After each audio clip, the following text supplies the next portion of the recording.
जय हिंद दोस्तों श्रीलंका जिस तरीके से आर्थिक हालात से गुजर रहा है, हालात काफ़ी ज़्यादा खराब हो रहे हैं और जिस तरीके से लगातार श्रीलंका के अंदर प्रोटेस्ट्स हो रहे हैं, तोड़फोड़ हो रही है, लूटमार हो रही है और राजपक्सा फैमिली जो गोटाबाया राजपक्सा को कहा जा रहा है कि आप गोटाबाया गो होम और गोटाबाया महिंद्रा राजपक्सा के ऊपर दबाव बना रहे हैं कि आप इस्तीफा दीजिए ताकि सिचुएशंस को संभाला जा सके, प्रधानमंत्री पद से हटिए। शॉर्ट में कहने का मतलब ये है कि इस समय पर श्रीलंका के हालात बहुत ज़्यादा बुरे हैं। कर्ज में डूबे देश के हालात किस हद तक बुरे हो सकते हैं और 1992 में भारत जिस मुसीबत में फंसा था, अगर उस फंसने वाला था, अगर जेन्युइनली उस मुसीबत में फंस जाता तो भारत के हालात क्या हो जाते और किस तरीके से भारत की सरकार ने, यानी क्रेडिट खुले तौर पर डॉक्टर मनमोहन सिंह को इकोनॉमिस्ट की फॉर्म में देना चाहिए कि उस समय पर जो हमारे finance minister doctor Manmohan Singh थे, उन्होंने किस बुरे हालात से भारत को निकाला था, उस सब के ऊपर यहाँ श्रीलंका से शिक्षा ली जा सकती है। और यहाँ तक कि दुनिया के दूसरे देश जो इस समय पर डेट ट्रैप, जो चाइना का डेट ट्रैप पॉलिसी है, उसमें फंस चुके हैं, उसके वजह से जो बच के, मतलब उससे कैसे शिक्षा लेनी चाहिए, यहाँ पर वो भी मामला देखा जाना चाहिए। असलियत में यहाँ भारत जिस तरीके से श्रीलंका के साथ खड़ा है और जिस तरीके से मदद कर रहा है, खुले तौर पर मदद कर रहा है और लगभग $1 बिलियन की मदद केवल और केवल पिछले एक महीने में, या तो वो कैश की फॉर्म में या फिर ये कहा है कि आप हमसे $1 बिलियन का सामान ले सकते हैं ताकि भारत की श्रीलंका के अंदर पैठ मजबूत हो, एक जो कदम है वो मजबूत हो और किसी तरीके से भारत श्रीलंका के अंदर चाइना को काउंटर कर सके। लेकिन दोस्तों यहाँ श्रीलंका के अंदर डेमोक्रेसी है और डेमोक्रेसी की एक सबसे बड़ी खास बात ये होती है कि विदेशी ताकतें आपके देश में आपके भोली भाली जनता या आपकी जनता को, आप ही के देश के बीच में बसे हुए बहुत सारे जो करप्ट, बेईमान, भ्रष्ट, देशद्रोही लोग होते हैं, उनको कुछ देशद्रोही और बिकाऊ लोग होते हैं, वो लोग होते हैं जो किसी प्रोस्टिट्यूट जो पैसे लेकर अपना शरीर बेचती है उससे भी गए गुजरे होते हैं, क्योंकि ये लोग तो पैसे लेकर अपना ईमान, अपना सम्मान और यहाँ तक कि देश तक को बेच देते हैं। ये लगभग लोकतंत्र के हर देश में मिलेंगे, मतलब हर लोकतंत्र के अंदर ये लोग मिलते हैं और ये लोग अगर अच्छी स्ट्रांग पोजीशन पर बैठे हुए होते हैं तो ये किस तरीके से आपके देश के हितों को बर्बाद कर देते हैं, ये श्रीलंका के अंदर देखने को मिल सकता है।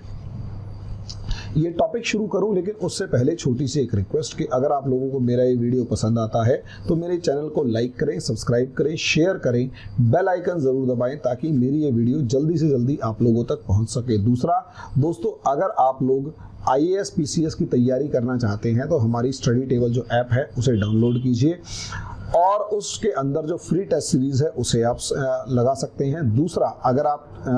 तैयारी करना चाहते हैं तो आज मंडे 9 मई को हमारा NCERT कंसेप्टर बैच स्टार्ट हो रहा है। एंशिएंट हिस्ट्री के टॉपिक्स उसमें पढ़ाए जाएंगे। जल्दी से जल्दी रजिस्टर कीजिए। 500 रुपये महीना फीस है, तो बहुत ज़्यादा फीस नहीं है, तो इससे आपको फ़ायदा ये मिलेगा कि आप तैयारी अच्छे से कर पाएंगे और बहुत ही लो अमाउंट के ऊपर कम से कम तैयारी शुरू कर सकते हैं। तो टॉपिक के ऊपर आ जाते हैं। टॉपिक है श्रीलंका के अंदर भारत जिस तरीके से एक महीने से मदद कर रहा है और श्रीलंका को बचाने की कोशिश कर रहा है कि इकोनॉमिक कंडीशंस के अंदर श्रीलंका अगर फंसा हुआ है तो कैसे ना कैसे करके उसे उस हालात से निकाला जाए, बचाया जाए, ताकि देश के जो भारत के जो पड़ोसी देश हैं उनका असर, उनकी बर्बादी का असर, उनकी समस्याएं का असर भारत पर ना पड़े। लेकिन हुआ मामला ये कि किसी ने वहाँ पर ट्वीट करना शुरू कर दिया और एक मैसेज फैला दिया कि भारत ने जो श्रीलंका को $1 बिलियन की मदद भेजी है, उस $1 बिलियन की मदद में और कुछ नहीं, सिर्फ और सिर्फ वाटर कैनन भेजे हैं।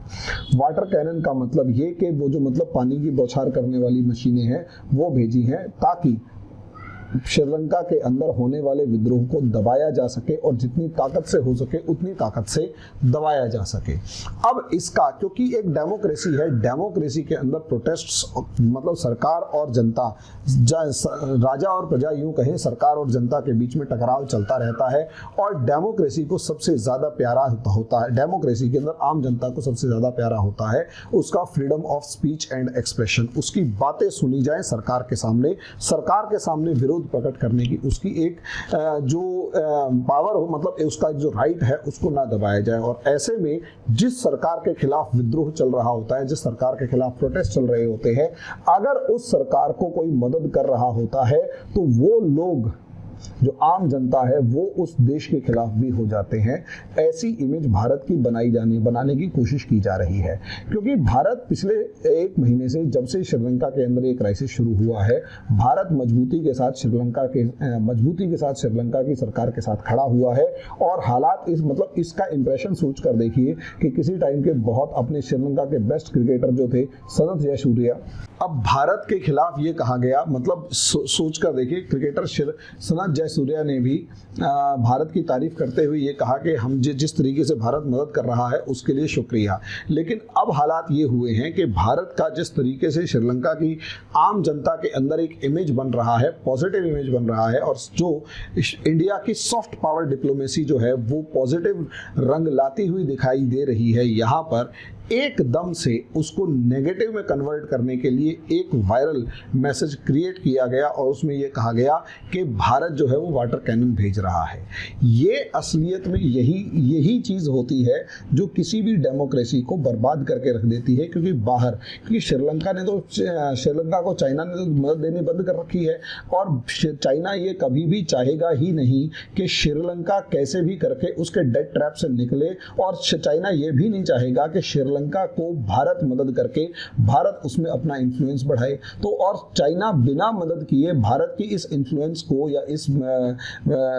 मेहनत को जीरो करने का सबसे बढ़िया तरीका चाइना को पता है कि एक मैसेज वायरल करवा दो जिससे आम जनता के अंदर भारत की जो इमेज पॉजिटिव है वो नेगेटिव हो जाए। और इसी चीज़ के लिए भारत का जो विदेश मंत्रालय, जो एम्बेसी है श्रीलंका के अंदर, इंडिया इन श्रीलंका, उन्होंने साफ शब्दों में कहा है कि हमने जो $1 बिलियन की मदद की है उसमें हम सिर्फ और सिर्फ आटा, दाल, चावल से लेकर जो ज़रूरी सामान है उसके पैसे दे रहे हैं। इसके अलावा हम किसी तरीके की कोई मदद श्रीलंका को या किसी तरीके का और कोई भी एक्सपोर्ट नहीं कर रहे हैं, इसलिए गलतफहमी ना करें। मेरी स्क्रीन के पीछे वो ट्वीट के अंदर आपको साफ नज़र आ रहा होगा कि असलियत में यही है। तो दोस्तों, ये सारा जो खेल है, ये डिप्लोमेसी के, मतलब ये जो फॉरेन पॉलिसी या जियो पॉलिटिक्स के अंदर जो खेल होते हैं वो लगभग इसी तरीके से रचे जाते हैं, खेले जाते हैं, और लगभग इसी तरीके से सिचुएशंस को हैंडल करने की कोशिश की जाती है।